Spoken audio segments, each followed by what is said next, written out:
Hi, I'm George Latimer, Westchester County Executive, and welcome to this week's Facebook Town Hall discussion. This week, our topic is going to be issues that affect young people here in Westchester County. We've had these Facebook Town Hall meetings now over the course of the last month and a half. We've touched on issues that relate to economic development, on housing, and on those issues that affect seniors. Tonight, our topic are those issues that affect youth, and we encourage your response. We have a number of questions that we've received already because we've promoted this, and I gather as you follow this on Facebook, if you have any comments that you make on the Facebook posting, we'll look at that as well for additional questions. If we can't reach every question, then we invite you to communicate with us at communications@westchestergov.com, which is our line specifically for this. And a question that you may have, you may think of it later after the program is over, but if you reach out to us, we'll be happy to try to respond and answer it for you. We have a number of professionals that work on youth programs in Westchester County, headed by Dr. Damia Harris-Madden, who is the Executive Director of our Youth Bureau, and she's done a fantastic job, terrific at getting grants and working in programs for young people all across Westchester County, and in close coordination with the various youth bureaus in Westchester, Yonkers, White Plains, New Rochelle, Mount Vernon, and elsewhere. So the conversation tonight, I think, is always very difficult for those of us who are no longer young. All of us at some point in time went through a period of time in which we would identify with being a teenager or a young adult, anywhere from turning 13 as a teenager up until your early 20s. But when you turn those ages, the issues that affect you can be different depending on the time frame in which that happens. For me, the mid-60s into the early 70s is my time frame, and it was a very different element in those days. The world was different in lots of different ways. The level of communication was completely different. There was no internet in those days. There was no social media, and those things have created a revolution in the lives of all of us, and certainly in the lives of young people. And those young people who were brought up knowing about Facebook, about Twitter, about Instagram, TikTok, Pinterest, things that those of us who are older had to learn about or still haven't learned about yet, creates a different kind of environment. And the pressures on young people today are very different. Now, I grew up in Mount Vernon, as I said, in the mid-1960s, and that certainly was more of the modern era. There were peer pressure issues around.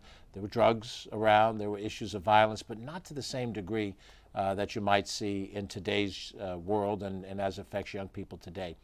And the interconnectivity opens up many doors in a positive way for young people, but it can also create some additional issues or problems for it. So we try to deal with these issues as best as we can, and particularly those of us of an older generation, through the lens not just of what we've experienced, but in some cases what our children have experienced. Now, my daughter is 35 years old, so I'm still disconnected from young people today. But we try our best to understand what those problems are and then address programs to the best of our ability to deal with those things. Obviously, the area of education is the single biggest area of public policy as relates to young people. Kindergarten through 12, the educational structure of our public schools, and for that matter, our private schools, parochial schools and other types of educational institutions, are not controlled by the county government. The authority for K-12 education from the local school board goes directly to the state of New York, where they have the State Department of Education that sets the standards for those activities. From time to time, the county government interacts in certain very limited and specific ways with school districts. Right now, during the COVID outbreak, we're helpful to the school districts as a partner in dealing with potential outbreaks of COVID, contact tracing and so forth, best practices and sanitization of facilities and so forth. But that's not either the educational function of the school district nor the socializing function, the athletics, the music, all the things that make that a wonderful experience. Post-high school into college, Westchester is home to a number of different educational institutions, higher education institutions, and the young people who are there, some of whom live in Westchester County, parents' family lives in Westchester County. Many of them come from outside the county and choose to go to college here at Sarah Lawrence, at Iona, at Pace, at Fordham, all the different entities that we have here, much less the State University of New York.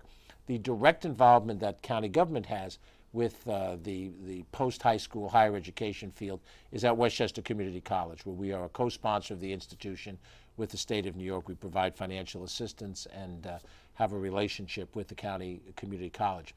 But what it does do outside of education is it opens then a range of social issues that young people experience. And some of those issues that they experience are not just tied to their age, it's tied to, their demography, young girls and young guys, those who are of people of color, those who have special needs, whether it's a disability or learning issues and so forth. That range of population that exists at all ages, when it affects young people in the developmental stages, the county government deals with through our various departments. We have a department of community mental health, and we have a department of health, and the department of health deals with pandemics. They also deal with ongoing things from flu shots to various other health-related issues. And if you're a young person but you don't have resources, the county health department provides some of those resources for your health and protection. Community mental health also provides that series of programs and services depending on the individual need. Many times that individual need can't really be discussed in a general way. It becomes a specific issue. So if you reach out to us and there is a particular concern, something that we can address, then we channel it to a professional in those departments and some of the other departments we have. We have a very active parks and recreation set of facilities all over the county. And of course, young people, just like old people and middle-aged people and toddlers, make great use of our park system. But in those young years, in the years before you turn 20 and after you turn 20, your physicality is at its peak, and the ability to use some of the county facilities and enjoy them, the hiking facilities, biking facilities, the active recreation, the passive recreation, are all at your fingertips. And that is an area also of county overlap. I think probably from my perspective, long time out of being a teenager or a youngster in my 20s, I think the greatest concern that young people have is whether or not the government of a county understands what their priorities and needs are. And I will say it's a constant effort to make that connection whole. County government provides certain services as a local government that in many ways are tied to residents of the county who are here and who either have an apartment or own property. We provide certain services. We're involved in the pickup of garbage and disposal of it. We're responsible in recycling. We're responsible to provide a certain police service and so forth. And those functions for an individual who is not yet on their own isn't as important to them. They might use the Beeline bus system for transport, and that's important to them. They might go to a county park, but they don't necessarily see all of the different connections. So I think what we struggle for is to try to understand, what are young people today thinking about? What are they talking about? What are their concerns? And how do we, in a county government level, as a local government, how do we address those concerns in the best way possible? Certain decisions and issues really belong to the state government, or they belong to the federal government. And how those levels of government deal with those issues, is a separate set of criteria and a separate set of results. But we hope to be better partners, and for those of us of a certain age, to try to better understand what the problems are. We'll never understand the problems that young people today are going through on an effective enough level, because we're not living them as you are every day. But we'll try, and we'll try through our Youth Bureau and other entities to fashion programs that we think may be helpful. So with that in mind, we have a couple of questions that we've received. I'm going to ask Catherine Chaffee, who's our Director of Communication, to pose the questions verbally, and then we'll try to address them as best as we can. And again, you're welcome to put additional comments on the comments section of the Facebook page. We'll try to get to as many things as we can. We're with you until 7 o'clock tonight in this forum, this COVID virtual forum that we're slowly getting accustomed to as the new normal. So, Catherine. So we got a lot of questions from young people all throughout the county, and the number one question we got asked is, what does county government do, and how does it affect my life? Well, in the most general way, and this isn't going to be on the final exam, so you don't have to take notes, the county government is a local government. In that regard, we are a sibling government to cities, towns, and villages, but we are a regional local government, and the responsibilities that we take on are those responsibilities that in general are better done over a multiple number of communities rather than having each individual community provide the same service. A couple of examples. We run the regional Beeline bus system. You wouldn't want a bus system for Mount Vernon and then a separate bus system for Yonkers and then a separate bus system for New Rochelle. So it's the county regional bus system that provides basic public transit in Westchester County. We provide the treatment of sewerage. Now, not a great topic to have if you haven't had dinner yet, but when we want to have good public health and sanitation, we need a way to dispose of our waste products. And the county, on a regional basis, takes on that responsibility for almost all, but not all, of Westchester County. And we do that through 7 sewer treatment plants. And they're operated through districts, but they're operated by a regional government, the county government, rather than having each community have to build their own individual sewer treatment plant to handle the sewage that's generated in their communities. And most of the services of county government fall into that pattern, where they are local services, they're tied to geography. We have a police function in the county police, but we don't police the streets of White Plains or the streets of Tarrytown or the streets of Portchester. We police the parkways. If you're on the Hutchinson River Parkway, the Sawmill River Parkway, cross county, it's county police that are tasked with maintaining proper vehicle behavior. And we're also responsible for policing our individual parks. And whether it's as big and as open as Kensico Dam Plaza, or as remote as some of our nature preserves, where you can walk into the woods and pretty much shut out the rest of the world around you, our county police are responsible to provide safety and emergency support in those areas. The general reality for us as a county government is that we will take on certain responsibilities if we think we have the governmental authority to do it.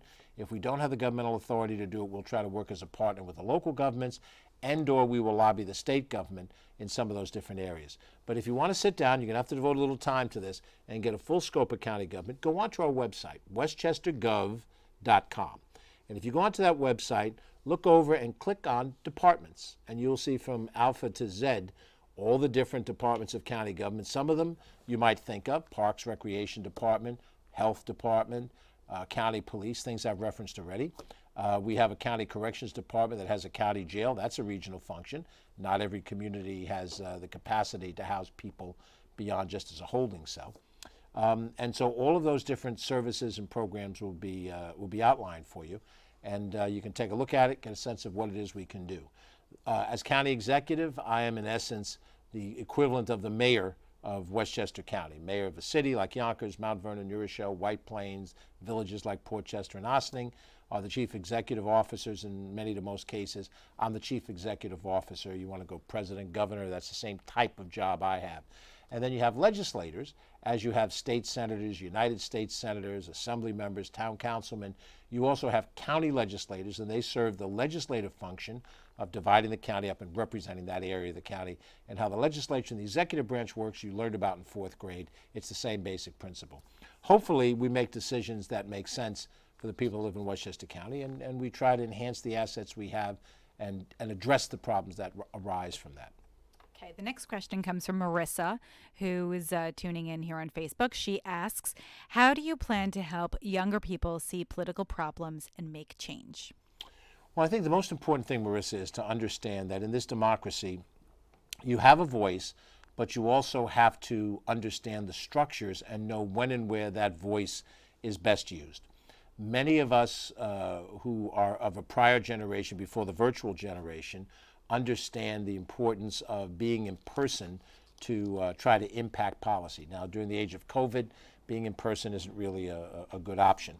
But in general terms, those who have grown up during the virtual era, look for information online. They look for whatever ability to contact, send an email, or communicate in some sort of a distant fashion. But unfortunately, the citizenship needs of impacting government, looking at policies, doesn't lend itself to that. Because in every level of government and in every area of the country, the needs that a person has, you as a young person, you'll say, I have these needs. There's almost always some other group of people that sit on the other side of those issues. And it could be other young people, because the same philosophical divides that exist in my generation exist in your generation. So there is a push and pull from people all across the ideological spectrum, people with different backgrounds and so forth.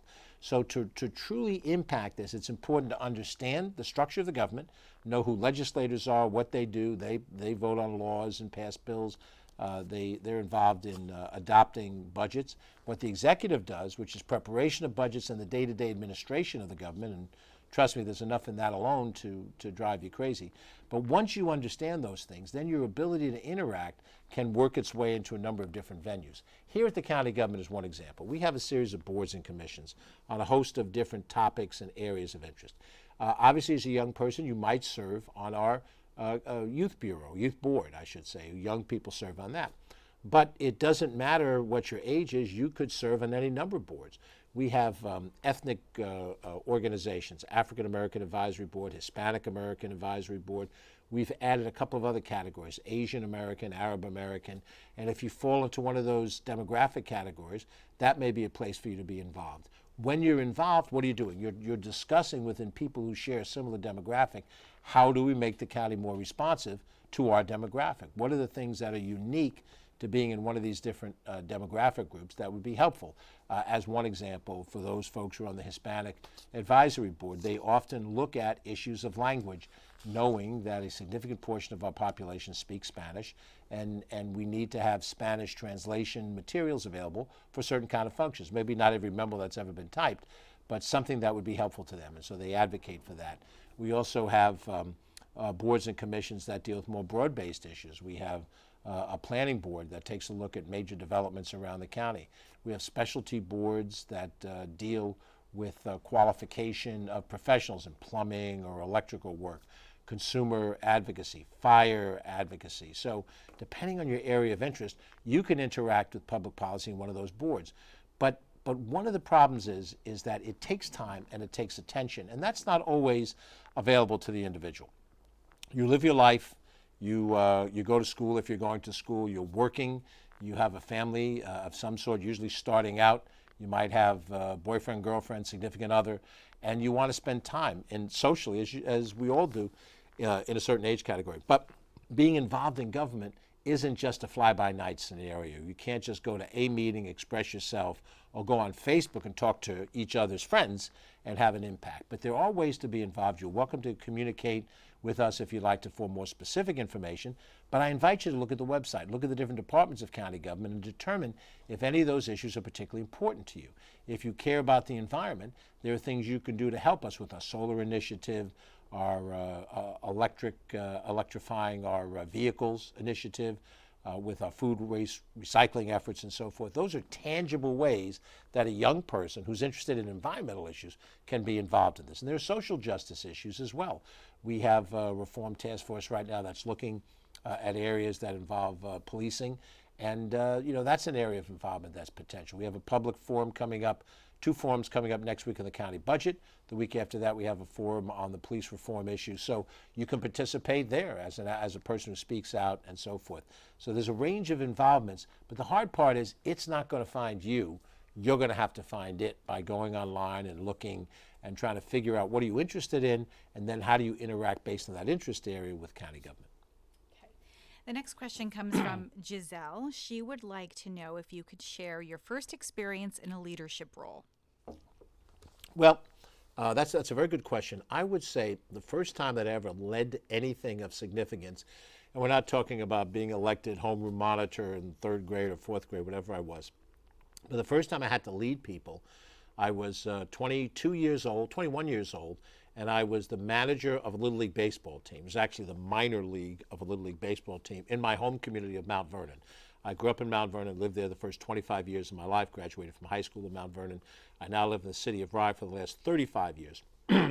But I loved baseball. I wasn't that good at it, to play it, but I loved the game. And, I studied the game even when I couldn't play it at a certain level of skill.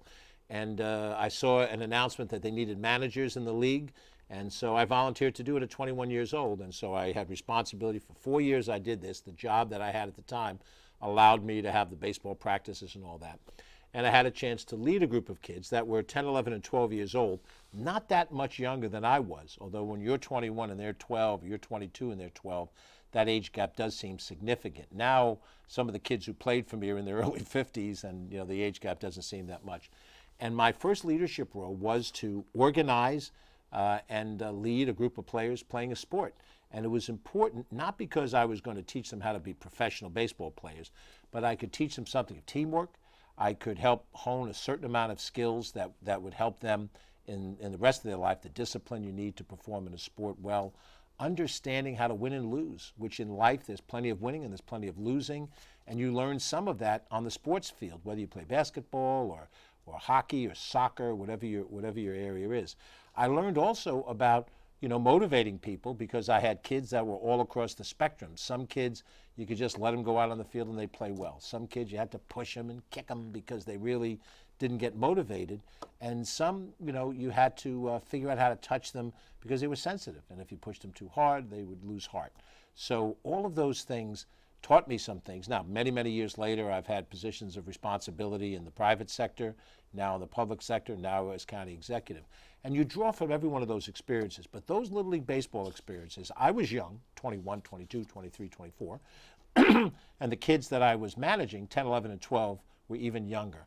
But it was a great experience, and certainly coaching any sports team for somebody who's young, I recommend. I think it's a great experience, and for me personally, I love being outside, on a Saturday afternoon and being part of a sporting event.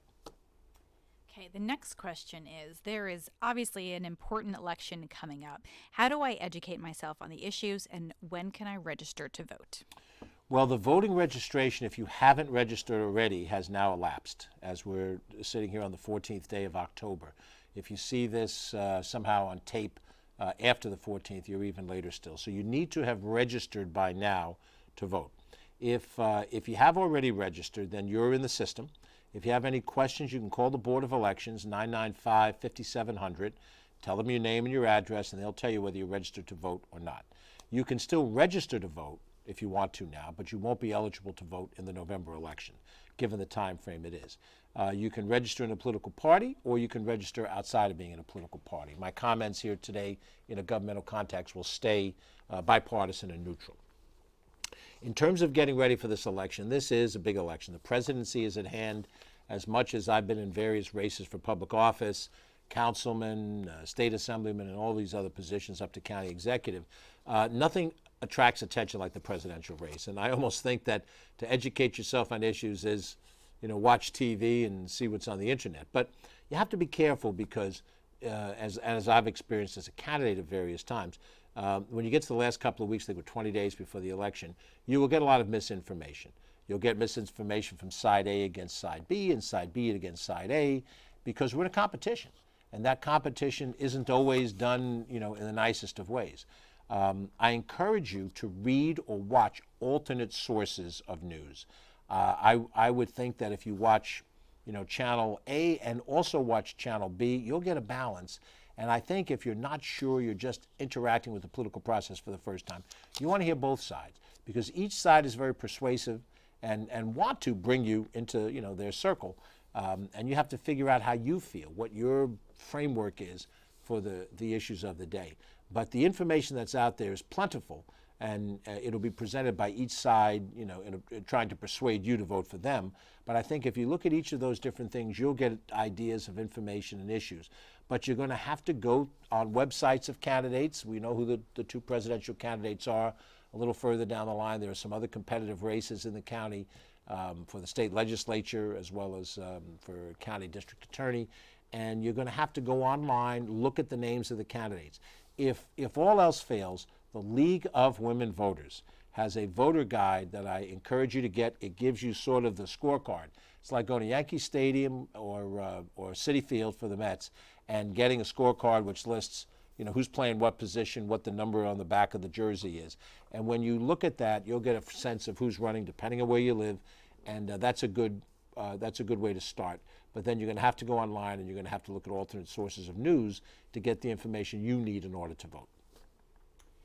Okay, next question is, with so much need, where might I go to volunteer my time? It's a very good question, and a lot of it depends on how you see the issues important to you. If you care deeply about working with young children, there's a group of nonprofits that can move in that direction. If you care about working with children, feeding the poor, there's a host of different areas. If you'd rather work with senior citizens, the best single place that I can encourage you to check out is Volunteer New York.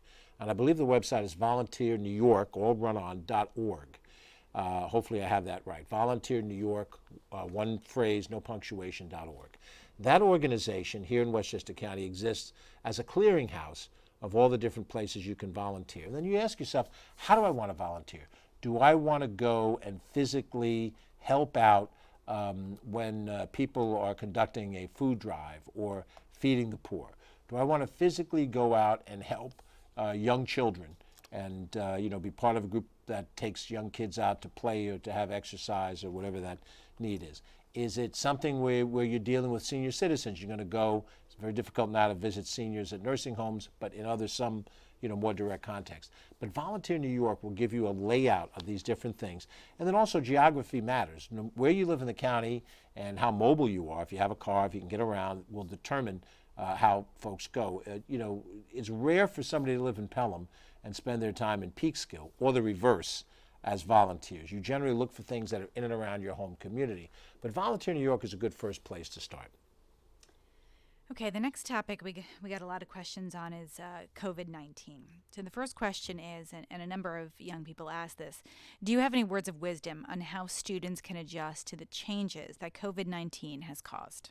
Well, this is a test for all of us, and I can imagine that for young people at your age right now, where you are and your physicality and your maturity, it in some ways can be even more difficult. For those of us of a certain age, we're worried about our physical health.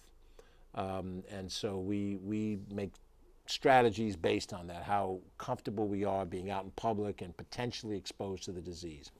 For young people, there's the presumption, and generally speaking it's true, that you're young, you're healthy, unless you have a compromised immune system for specific reasons, you are most likely able to fight off the disease. But that doesn't mean you won't get it. And it doesn't mean that you can't give it through contagious methods to other people. You could be infected and bring it home to parents, uncles, aunts, grandparents, and they might be affected and may be seriously affected by having the disease. So, if I say the same things you've heard before, you'll say, well, there you go again, it's the same old thing. But it is the same old thing. You have to wear a mask. I have a mask in my sport jacket pocket that I put on. Candidly, I don't love wearing the mask. Now, the summer season is over. During the summer, it's hot and sweaty, but it's necessary. If I have a mask on, it reduces the amount of contagion that I might give to you. And if you have a mask on, you reduce the amount of contagion it gives to me. But the mask is not enough. Social distancing is also added to the mix, that you keep a 6-foot distance.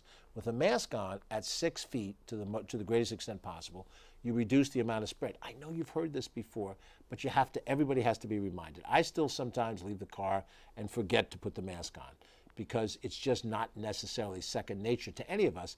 It was never really part of our culture up to now. Now, when you're a young person, the social interaction is critical. You haven't yet met the person that you're going to spend your life with. You're interacting with people socially. You have reached at age 18, 19, 20, adult level of physicality, and it's exciting. And you get behind the wheel of a car for the first time, you can drive it, you develop your skills, and now you have mobility. When you're 8 years old, as a little kid, you haven't reached puberty yet, and you're in your parents' house, you're doing the things that they tell you to do. Now you've got some freedom, and you have to make difficult and sometimes adult choices. There are parties, and I certainly remember being in a certain age category where going out with my friends, being with other people at that age category was really what I wanted to do. Didn't want to be with mom and dad. Didn't want to go with them to the museum.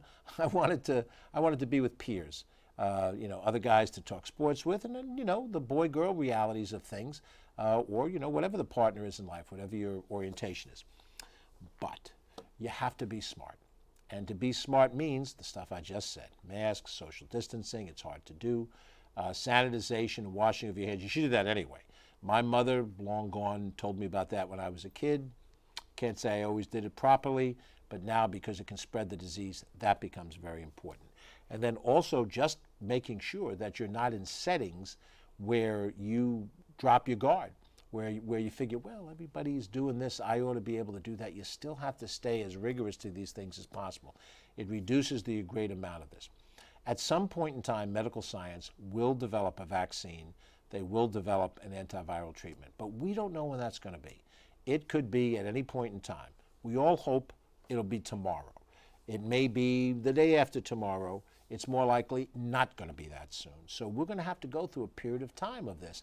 And we've already been through this for the better part of the year, since on or about March 5th to March 10th, when we started to descend into the heart of COVID.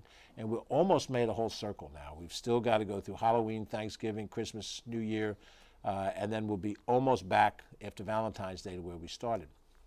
But it's essential for you to maintain your good health and not to pass the disease on. Now, the frustrations exist because if you're a high school senior this year, or if you're a college freshman this year, you just went through high school senior, you've had a busted up senior year. It's not the way it is. I just had my 50th anniversary this spring from when I graduated high school. It's a long time ago. I lost my 50th reunion. We were looking forward to it. We may have it next year, seeing people that I knew a long, long time ago and how do people look. People who had weddings planned have had to postpone weddings or just get married in a small ceremony and then have a bigger celebration. People who have lost members of their family have been unable to grieve properly. And that saying goodbye is a part of human life as much as the joy of a wedding or the joy of a graduation is. So is that human connection at the end of life to say goodbye to somebody that we love, that we lost. All of those things have been lost. And for young people who are in graduation settings, very difficult in ways that I can understand intellectually, but I haven't experienced myself. And then there's the educational process. Right now, whether it's K to 12 or higher education in college, grad school even, we're learning remotely, and that's not easy to do. I, for the life of me, do not know, were I a teacher, how I would teach second graders in this fashion.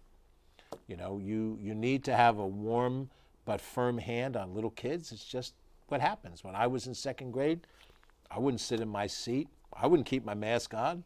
You know, it's just where you are at that stage of your life. So to the extent that as a young person, and I'll make the assumption that the person asking this question is somewhere between 14 to 16 at the front end, maybe 22 to 24 at the back end. In those years, you're going to have to defer some of the joy that naturally goes with being that age. And we all feel bad about it. We feel bad there's no high school sports. I kind of bent over backwards to try to get high school basketball tournament back into the county center after 2 years where it wasn't there. And I'm a big sports fan, as I alluded to earlier. Nothing I can do about that now. There's not going to be fall high school or college sports. We hope maybe in the spring we'll be able to run some concurrent, but maybe not. So as a young person, what's my advice?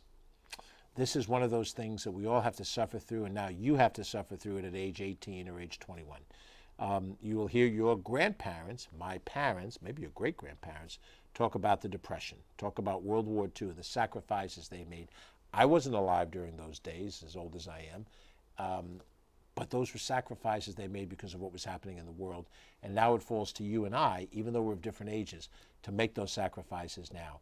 And it's unfortunate you're going to miss out on some of the things that you, quote unquote, are entitled to, given your age, but it's what has to happen because you want to live. You want to survive this. You want to look back on this in years to come and say, I remember back in 20, dare I say 20 and 21, that we had to go through that pandemic experience, but we came through it stronger. And I have confidence, you know, I mean, I recognize that none of us are perfect. I'm certainly not perfect.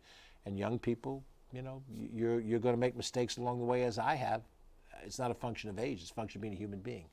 But this is the moment that we're in. We want you to get through this moment. We want you to get as much of your education under your belt as is possible.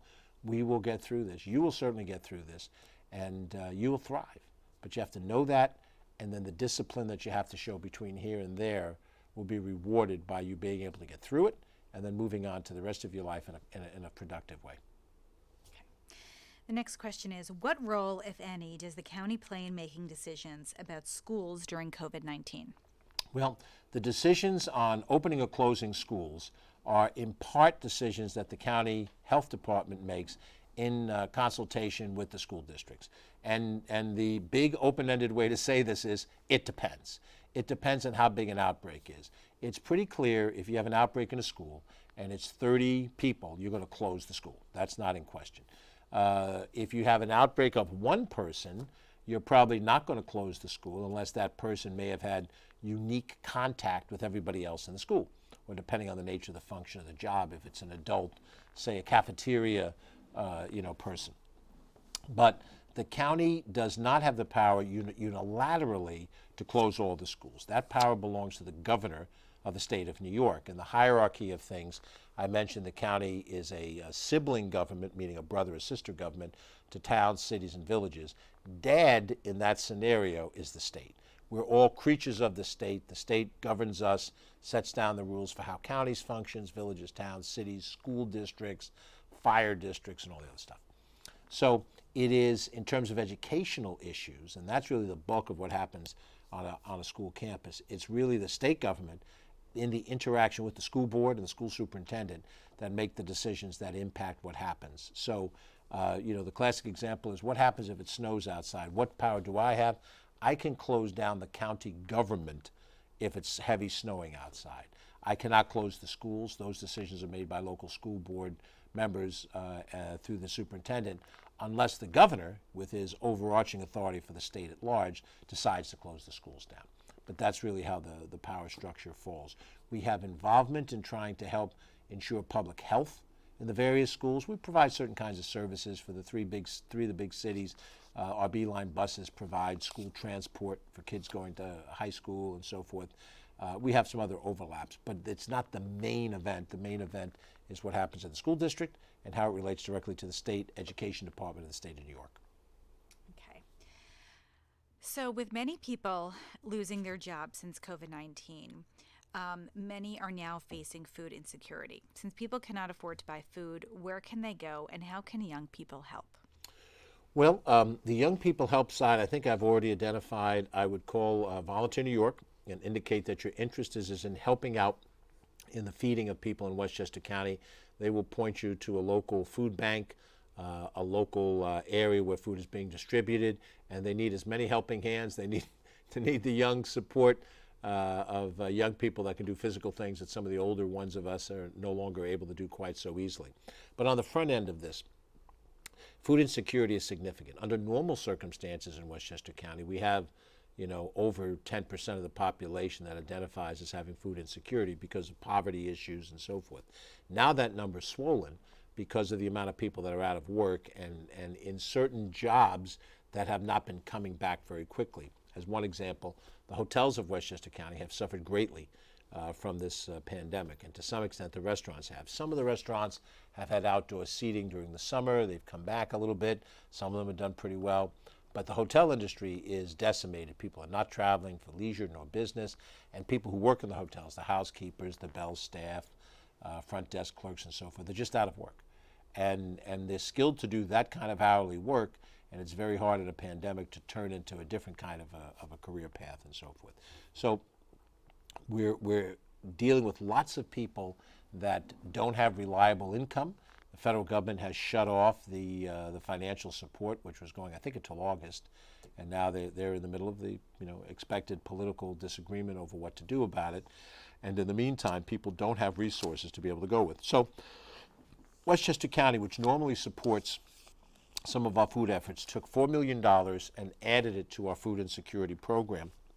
We gave a significant portion of that to Feeding Westchester, which is the umbrella organization that obtains food through donation and through purchasing, and then redistributes it to each of the different areas where food is distributed in each of the different communities.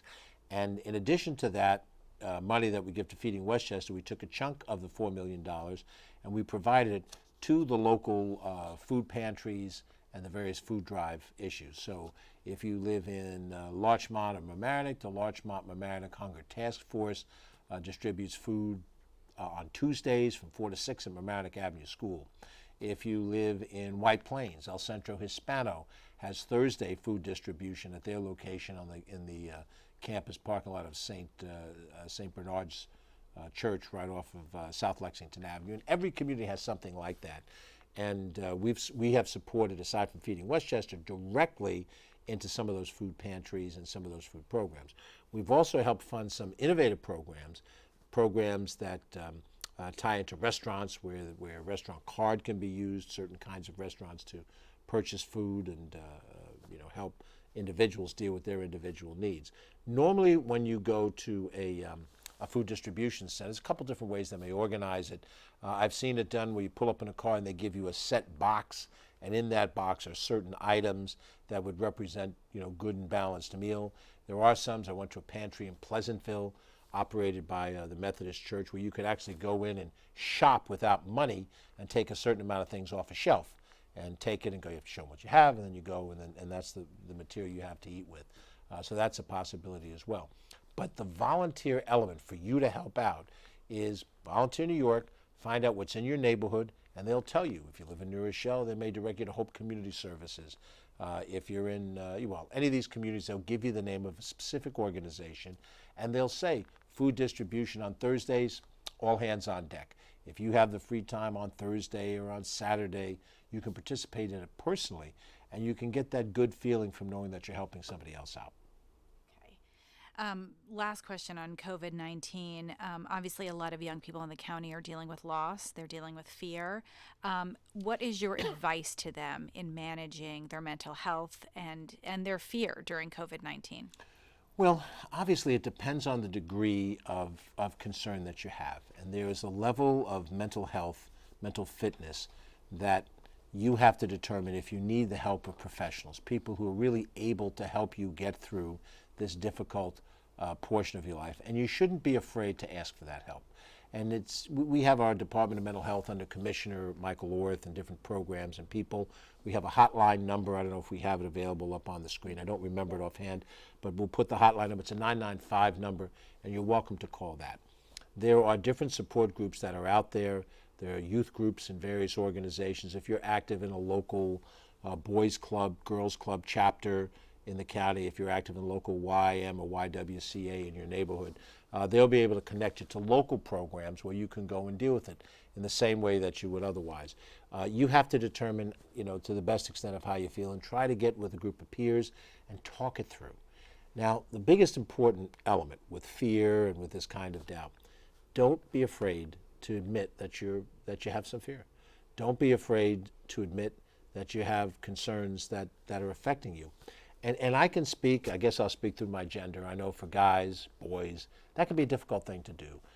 Most boys are acculturated, be tough, be a man, keep your emotions inside, don't express it. And it can build up inside of you, and it can be difficult. When you do express it, you might express it with an extreme angry outburst. You might express it with destructive physicality, violence perhaps.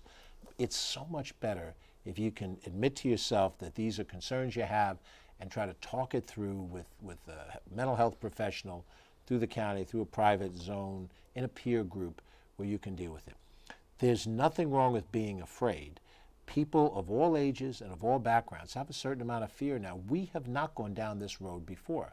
I've indicated, my age. I'm in my late 60s, and I have never seen anything like this. I've seen other things that have happened in the society, different kinds of things that made me fearful or concerned.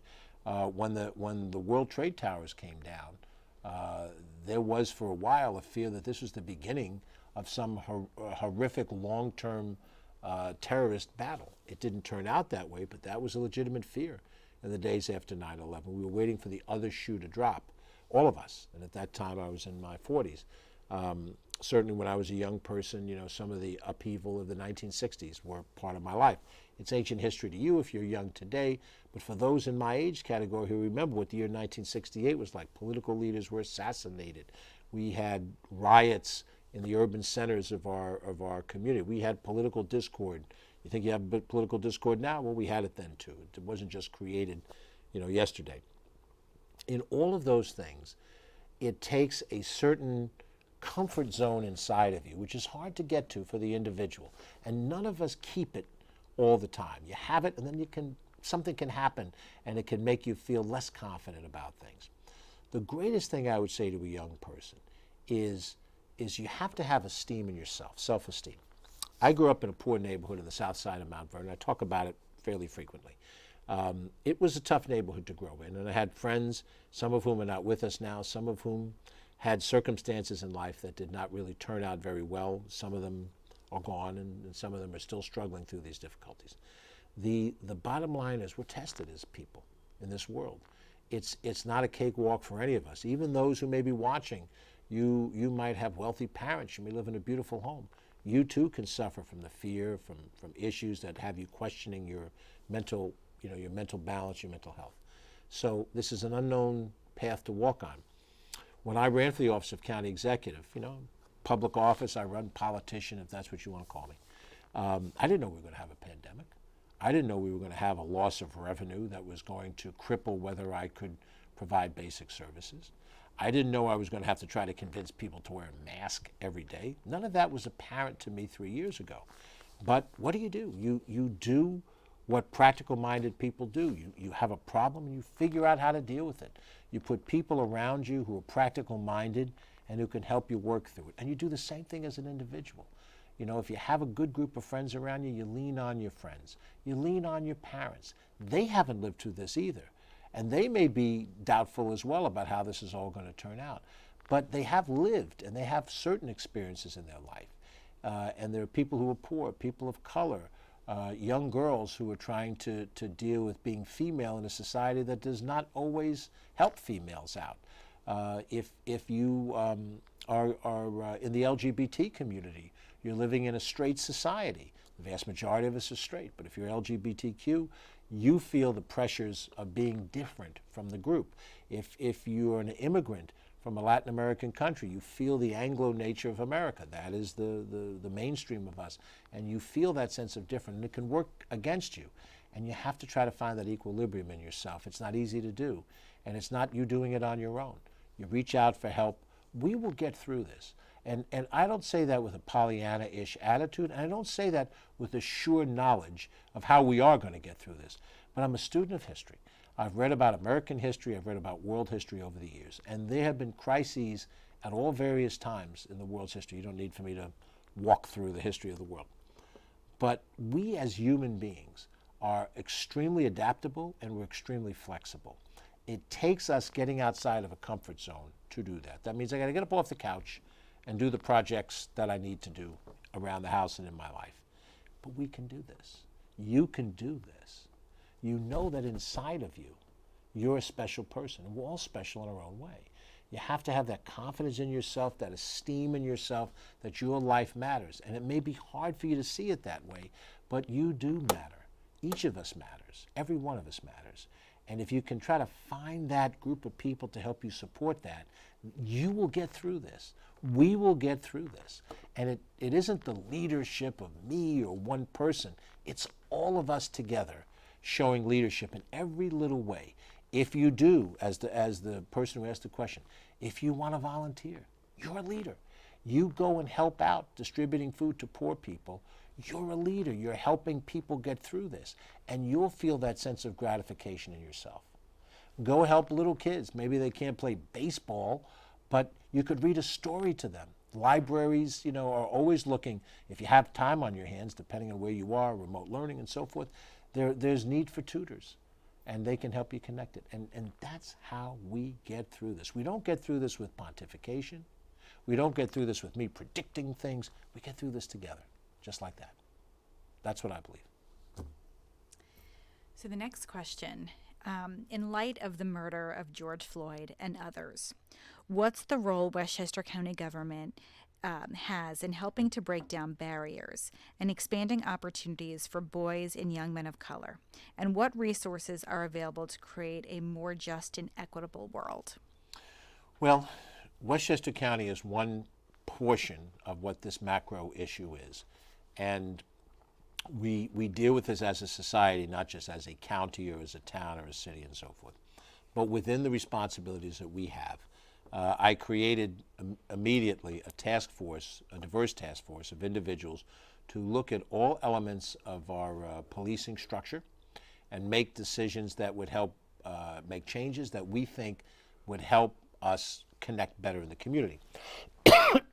Now, the county police itself does not police the streets of the vast majority of Westchester County. We do in the village town of Mount Kisco.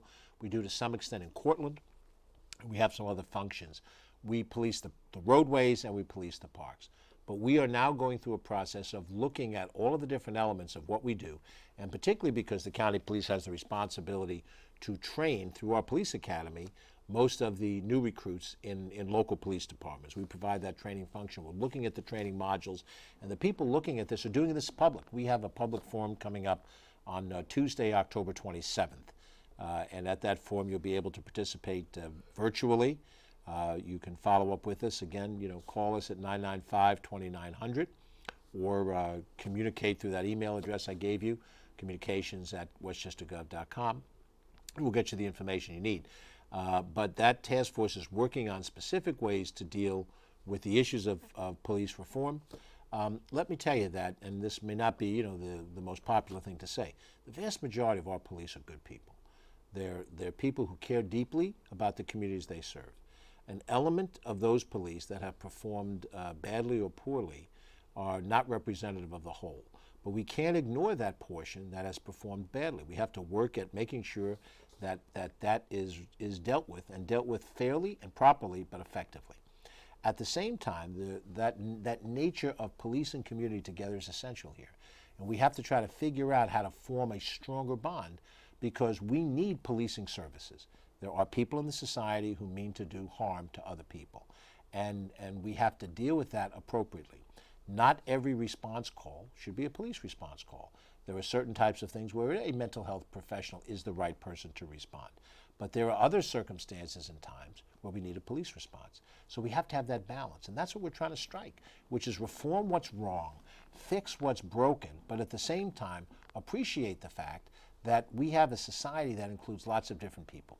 And for people of color who have dealt with 400 years of oppression, there's no question that there's a concern. I grew up in a black neighborhood. I know exactly, as a white person, what it looks like when you feel as if the whole world is structured against you. It wasn't structured against me, but it was structured against, the young people that were my friends that I saw in everyday living.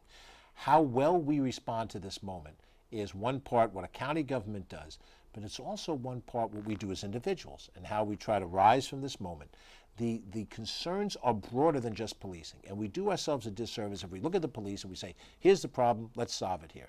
It really comes down to how we interact with everybody, how we make resources available, how we give black and Latino and Asian business people the opportunity to compete on a level playing field.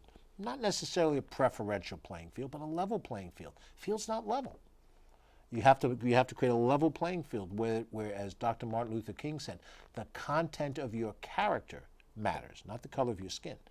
And if we can find our way in Westchester County to be more fair, more level, then I think we rise up everybody. And we're not tearing down one group to benefit another group. We're raising everybody up. That's the philosophy that I think we take into the reform. President Kennedy, in his inaugural address, said something that I'm always mindful of. And he spoke at the beginning of a term, which, of course, we all know did not come to its full term. And he laid out a game plan for things that he believed that he would do during his administration as president. And he said, all of this will not be done in the first 100 days, nor in the first 1,000 days, nor even in the lifetime of this administration, nor perhaps even in our lifetime on this planet. But let us begin. The things that we have to do to make a better society may not happen in my time in office. It won't happen in my time in office. We'll do what we can do, and the baton will be handed to somebody else. And it may not happen during my lifetime on this planet. But we're beginning again. We're beginning anew to try to deal with these issues. And if we do it honestly and we do it straightforwardly, we have a better chance of success than we've had up to now. And when we're finished, there'll still be work undone. And for those out there who are young, it will be handed to you in due time. And you will then be tasked as you get older and more experienced. I don't even have to be my age, but you'll go from 13 to 30 before you know it. You don't think so, but I know so. And then you'll turn around and then you'll say, hey, it's my generation's turn. How are we going to make it better? And I'm going to count on us to do better, and I'm going to count on you to do even better than we did. The next question comes from Jessica here on Facebook. She's a middle school student from Croton-on-Hudson, and she wants to know what you're doing and what the county is doing to combat climate change. Well, Jessica, there's a number of things that need to be done societally. As a government, a county government, we have certain specific areas that we can act in. And I don't want to purport that the things I'm about to tell you now solve the climate crisis. It will take a national movement. It will take an international movement to deal with what we face. And how easy or hard that is, I have to leave to other people because I'm at a county government level. Here's some of the initiatives and environment we're trying to do. We're making an aggressive attempt to deal with food waste recycling. Now, before somebody says how important is that, food waste is a significant portion of our garbage cycle. And right now, we take garbage and we bring it to the Resco plant, a little bit north of you in Croton, up at Charles Point. You see it up in that general area where Indian Point is near, and it becomes waste to energy. It's a burn plant. And we have negotiated a new contract with that to carve out a certain amount of waste, instead of sending it to the plant, that we can then compost. And if we compost food waste, we'll take a lot out of our waste stream. We'll use less energy to dispose of it, and we will deal with it in an environmental fashion. As you know, if you compost food waste, you can turn it into mulch, and mulch can be beneficial for your use in gardening and growing goods and items. And we're taking on that responsibility in concert with the local governments and the local environmental groups, many of whom are important on food scrap recycling. We are trying to convert as much of our vehicles away from traditional gasoline-powered engines to electric. It's not easy to do. Right now, the technology is still more expensive when we have electric vehicles, hybrid vehicles, than we have traditional diesel or gasoline vehicles. We have a little over 300 buses in our Beeline bus system. We've now converted about a third to 40% of our buses, as a round number, away from diesel. Now, if you're standing on a street corner and the diesel bus goes by, you get a big shot of polluted air coming out the back of it, and the diesel usage, the fossil fuel, is not healthy for the environment. Moving it to hybrid, where you use part of the battery and part of gasoline, is far better than diesel, and all electric is far better than that. We now have some electric buses, and we're transitioning as a bus goes out of service into hybrid, and then hybrid into electric to clean the atmosphere. We're also putting electric vehicle charging stations in as many locations as we have control over. We can't create the infrastructure on our own, but at the North White Plains train station, where we own the parking lot that's adjacent to the train station, we've put in 10 charging stations. We're in the process of putting charging stations in at the Westchester County Center. Right now that's on hold because of the healthcare usage of that facility, at other key parks, at Mohansick and Yorktown, at Hudson Hills and Ossining, and a number of other places, so that we have electric charging capacity, so that the more you have the electric infrastructure, the more that people have electric vehicles or even hybrid vehicles, that they have a confidence that as they drive around, there's a place for them to plug in and recharge the vehicle if they're low on charges. Because you're going to need that infrastructure in order to have more electric vehicles, less pollution. We're working on solar collection plans.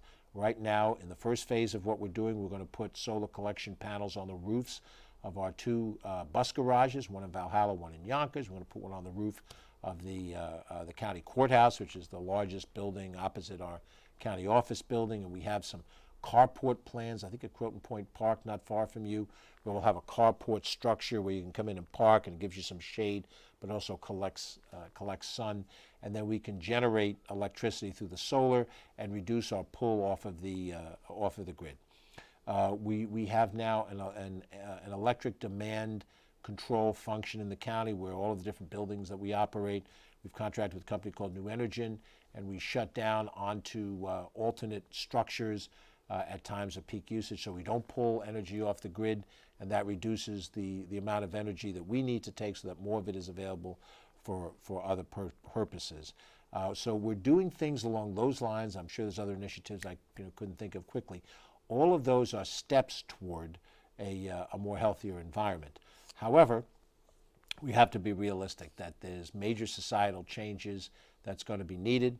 A person drives around in a gas-guzzling car, and personal preference being what it is, we have to try to make electric vehicles more attractive, so more people transition to that, and we have that situation.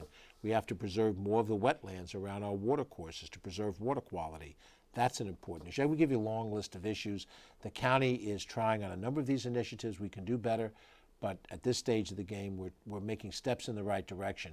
But to protect the climate from climate change, which if you're a young person, I assume you are, you're going to face even more than I will face during my time on this planet.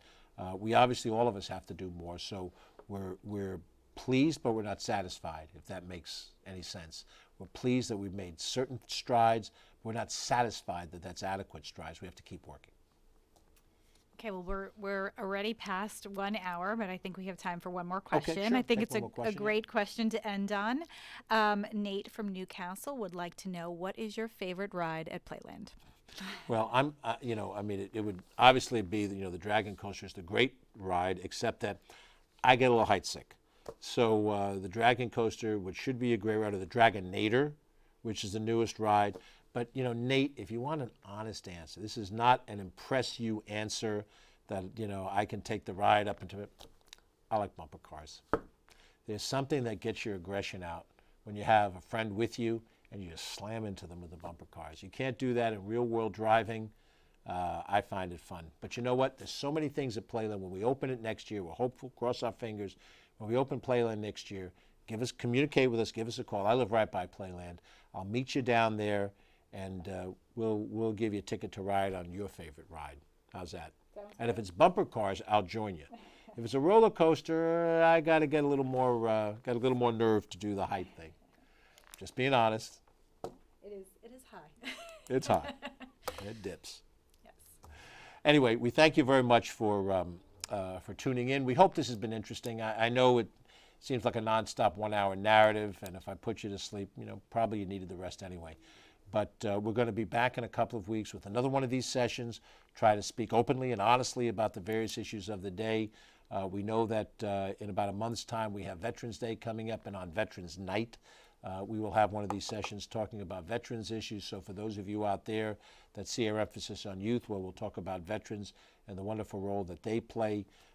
We have, I think, women's issues are coming up as the next issue. Mm-hmm. That's the next one in 2 weeks. We do these in 2-week intervals. We every Monday at 2 o'clock, we try to provide a COVID update. We intermittently have Facebook Live interviews with various people. We have one coming up with nonprofit Westchester's leader, Jan Fisher. And, we try to provide this information.